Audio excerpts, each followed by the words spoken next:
ఎండలతో మండుతున్న ప్రజలకు చల్లని కబురు. ఊహించిన దానికంటే చాలా ముందుగానే నైరుతి రుతుపవనాలు వచ్చేస్తున్నాయి.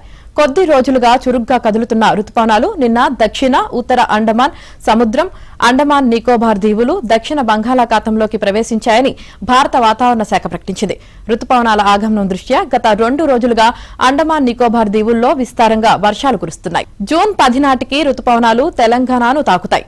అండమాన్ నికోబార్ ప్రాంతంలోని అనుకూల వాతావరణం ఇలాగే కొనసాగితే తెలంగాణకి మరింత ముందుగా జూన్ మొదటి వారంలోనే వచ్చే అవకాశముందని భావిస్తున్నారు.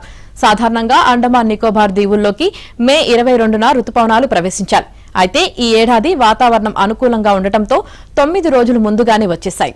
కేరళను ముందస్తుగా ఈ నెల 27వ తేదీనే నైరుతి రుతుపవనాలు తాకుతాయని ఇప్పటికే ఐఎండీ ప్రకటించింది. అలా జరిగితే 2009 తర్వాత అంచనాల కంటే ముందుగానే రావడం మళ్లీ ఇప్పుడే అవుతుంది.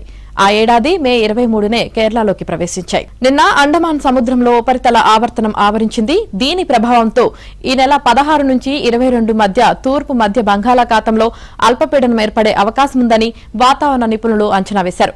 కాగా ఇవాళ రేపు తెలంగాణలో చాలా జిల్లాల్లో తేలికపాటి నుంచి మోస్తరు వర్షాలు కురిసే అవకాశముందని హైదరాబాద్ వాతావరణ కేంద్రం తెలిపింది.